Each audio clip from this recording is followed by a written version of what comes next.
আজি মই যিটো বিষয়ে আলোচনা কৰি আছো তাৰ আগতে আল্লাহ তাবাৰক তাআলাৰ প্ৰশংসা কৰিব লাগিব। এইটো হৈছে আলহামদুলিল্লাহ।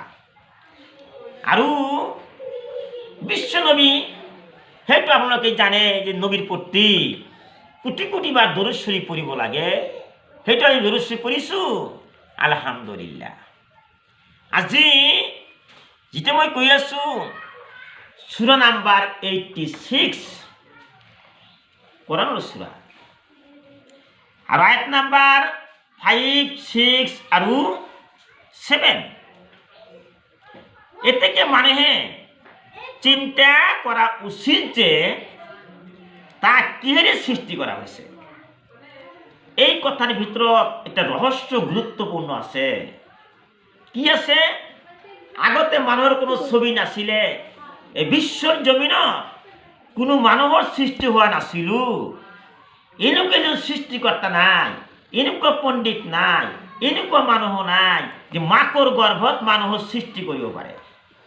গতিকে আল্লাহ তাবারক তাআলা প্রশ্ন করিছে, সুধিছে, হে বিশ্বর মানুষ, হে বিশ্বর নবী, তুমি চিন্তা করা, মানুহ তোমালোকে চিন্তা করা, তুমি কিহেৰে সৃষ্টি হয়েছে, তুমি কি আছিলা, আগত তুমি কি আছিলা, তোমার ছবি নাছিলে, কেনেকৈ মাকৰ গৰ্ভত তুমি সৃষ্টি হয়েছে, সেই কথাখিনি কিয় পাহৰি গৈছা, সেই কথাখিনি আমাৰ আল্লাহ তাআলা ক'বলৈ বিচাৰিছে। কৈছে তাক সৃষ্টি করা হয়ে দ্রুত গতিত নির্গত হওয়া পানিরে যিটো নির্গত হয় মেরুদণ্ড আর বুকুর মাঝর পৰা। মানে কিহেৰে সৃষ্টি হয়েছে? এক ফোঁটা পানি, এক ফোঁটা বীর্য, হ্যাঁ তাই দেখি কৰিছে মানে সৃষ্টি হয়েছে মাকৰ গৰ্ভত। হ্যাঁ কেনেকৈ সৃষ্টি আল্লাহ কৰিলে সেই কথাখিনি মনত ৰাখিব লাগে। ইমান শক্তিশালী আল্লাহ মানুহ সৃষ্টি কৰিব পাৰে। সেই আল্লাহ তাবাৰক আমি কিয় পাহৰি গৈছোঁ, কিয় আমি নামাজ পঢ়া নাই, কিয় রোজা থাকা নাই, কিয় স্বামীর সেবা করা নাই, কিয় পিতা মাতাক সেবা করা নাই, কিয় আল্লাহর ইবাদত করা নাই। নিশ্চয় যি সৃষ্টিকর্তা আমাক সৃষ্টি কৰিছে সেই আল্লাহ তাবাৰক তাআলাৰ উপাসনা আৰাধনা কৰিব লাগে। তাৰ ভিতৰত মই কৈ আছোঁ সূরা নাম্বার 85 85 নম্বৰৰ সূরা আর আয়াত নাম্বার 10 10 নম্বর আয়াত। বন্ধুসকল, নিশ্চয় যিসকলে মমিন পুৰুষ আৰু মমিনা নাৰী বিপদাপন্ন কৰিছে তাৰ পিছত তওবা কৰা নাই, সিহঁতৰ বাবে আছে জাহান্নামৰ শাস্তি আৰু সিহঁতৰ বাবে আছে দহন যন্ত্ৰণা। কিন্তু এই আয়াতটোৰ ব্যাখ্যা মই যদি ক'বলৈ বিচাৰোঁ বহু সময় হৈ যাব। মই এটা কথা ক'বলৈ বিচাৰিছোঁ, যদি আপোনালোকে কিবা এটা ভুল কৰিছে, পাপ কৰিছে, এতিয়া আপোনালোকে দুনিয়াত আছে, যেতিয়া আপোনালোকে মৃত্যু হৈ যাব, যেতিয়া কবৰত যাব, তেতিয়া এনে তওবা আস্তাগফিৰুল্লাহ তোমালোকে কৰিব নোৱাৰিব। বন্ধুসকল, আমি এটা কিতাপত পাইছোঁ, এই যে সূর্যটো উদয় হওয়া নাই, ইমান জার পৰিছে, ঠাণ্ডা পৰিছে, যদিও সূর্য উদয় হয়েছে কিন্তু বেশি বেশি দেখা নাযায়, ইমান ঠাণ্ডা পৰিছে।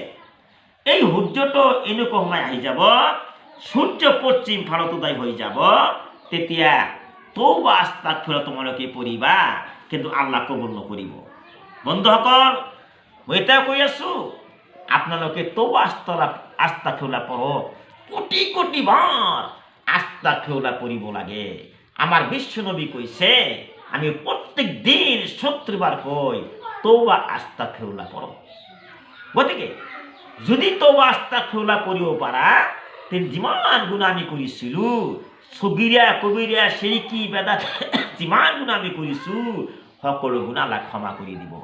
কিন্তু এটা কথা মনত ৰাখিব, যিটো শিরকি গুনাহ সেইটো কেতিয়াও আল্লাহ মাফ নকৰে।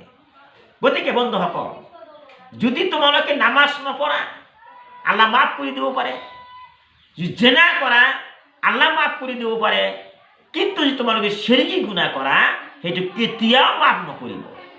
সেইটো কোৱানৰ ভিতৰত আছে। গতিকে মই আৰু দীঘলীয়া নকৰোঁ, আপোনালোকে তওবা আস্তাগফিৰুল্লাহ পঢ়িব, আল্লাহৰ উপাসনা আৰাধনা কৰিব, আৰু মোৰ কাৰণে দোৱা আশীৰ্বাদ কৰিব বিশ্বৰ জমিনত। মই যে অসমত বসবাস কৰি আছোঁ, মোৰ যে দেশৰ নাম ভাৰত, মোৰ ৰাজ্যৰ নাম অসম, মই যে বসবাস কৰি আছোঁ, ভিডিঅ' বনাই আছোঁ, যদি কিবা ভুল ত্ৰুটি হৈ থাকে আপোনালোকে মোক কমেণ্ট কৰিব, লাইক কৰিব, শ্বেয়াৰ কৰি মোক জনাই দিব। কোনটো মই ভুল কৰিছোঁ সেইটো মোক জনাই দিব। এই কথাখিনি কৈ মই সংশোধন মই শুদ্ধ কৰিবলৈ চেষ্টা কৰিম। আৰু আপোনালোকে কেতিয়াও লাইক দিবলৈ নাপাহৰিব, ছাবস্ক্ৰাইব কৰিবলৈ নাপাহৰিব। এইখিনি কৈ মই মোৰ বক্তব্য সামৰণি মাৰিছোঁ। উখিৰ দাৱানা আনিল হামদুলিল্লাহি ৰাব্বিল আলামিন।